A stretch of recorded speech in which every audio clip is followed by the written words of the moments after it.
Bismillahirrahmanirrahim. Assalamualaikum warahmatullahi wabarakatuh. Alhamdulillahirabbil alamin wa bihi nasta'in wa ala umuri dunya waddin.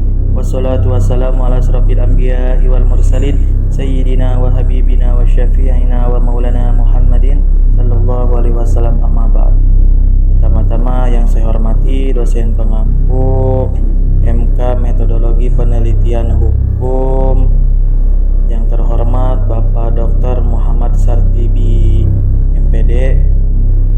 Baik, kali ini saya Dharma Kusuma dari Hukum Keluarga Islam semester 5B ingin mempresentasikan artikel yang saya buat yang berjudul tentang konsep hukum positif dan hukum fikih monogami, poligami, dan perceraian. Poligami adalah fenomena kehidupan yang terjadi di sekitar kita. Istilah poligami sering terdengar, namun tidak banyak masyarakat yang dapat menerima keadaan ini. Kata poligami sendiri berasal dari bahasa Yunani, yaitu poligami, yaitu poli berarti banyak dan gami berarti laki-laki.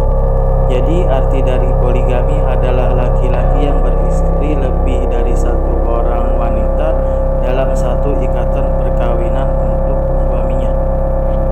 Syarat-syarat dan alasan-alasan hukum kebolehan berpoligami yang kita temui dalam hukum Islam dewasa ini merupakan hasil istihad para ulama dalam lingkup kajian fikih, sehingga tidak tertutup kemungkinan untuk ditransformasikan ke dalam hukum positif sebagai hukum Islam yang bercorak lokal dan disesuaikan dengan kondisi dan kebutuhan hukum masyarakat Islam setempat, seperti di Indonesia. Lainnya, kompilasi hukum Islam dalam rangka pembentukan unifikasi hukum Islam yang berlaku bagi Muslim di Indonesia.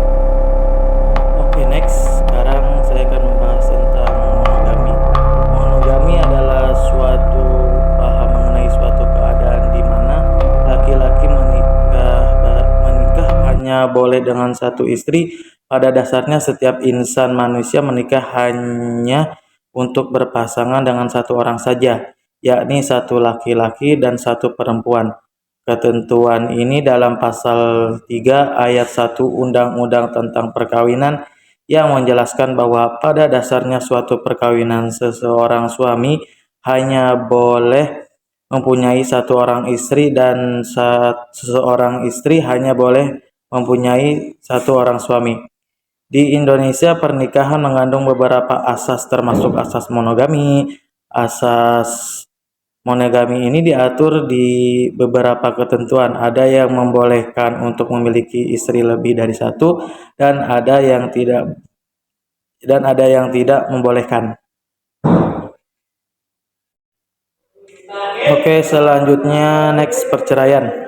Perceraian adalah putusannya ikatan perkawinan antara suami istri dengan keputusan pengadilan, dan ada cukup alasan bahwa di antara suami istri tidak akan dapat hidup rukun lagi sebagai suami istri. Pada prinsipnya, undang-undang perkawinan adalah mempersulit adanya perceraian, tetapi tidak berarti undang-undang perkawinan tidak mengatur sama sekali tentang tata cara perceraian.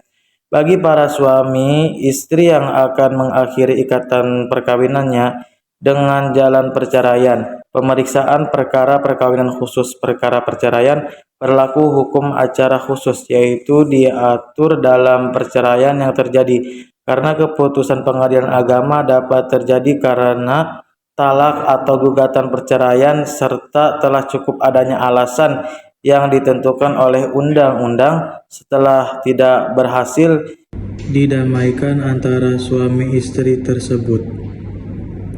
Pasal 114, pasal 115, dan pasal 116 KHI.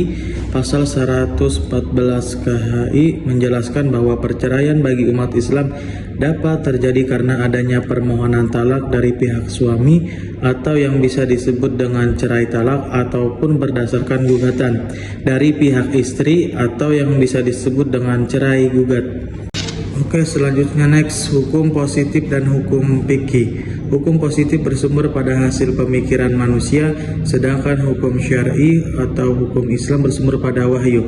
Sudah ada ikhtiar yang dilakukan untuk mencoba mengkompromikan kedua ketentuan hukum tersebut, misalnya dengan cara kompilasi agar ketentuan hukum positif bisa berlaku efektif sekaligus dengan hukum Islam atau syar'i. Upaya mereferensikan ini muncul dari semangat dan keinginan umat Islam agar hukum positif yang berlaku juga dianggap hukum syar'i atau hukum Islam sebagai produk dari sebuah negara yang sudah dihukum final sebagai negara yang sah secara fikih. Hukum fikih pernikahan adalah aturan hukum tentang pernikahan, mulai dari akad nikah hingga aturan tentang berumah tangga.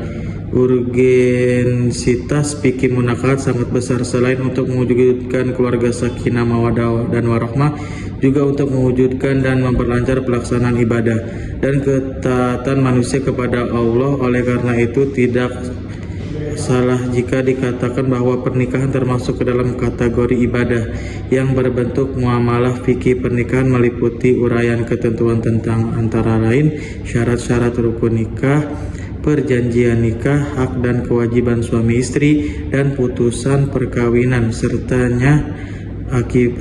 akibat hukumannya. Oke, next. Kesimpulannya yaitu tulisan ini dimaksudkan untuk fokus pada pemikiran poligami, monogami, dan perceraian sebagai perwujudan dalam kehidupan masyarakat. Poligami adalah relasi pernikahan yang terdiri dari satu orang laki-laki dan dua orang perempuan atau lebih. Mungkin itu saja yang bisa saya sampaikan, kurang lebihnya mohon maaf. Wallahul muwaffiq ila aqwamit thoriq. Assalamualaikum warahmatullahi wabarakatuh.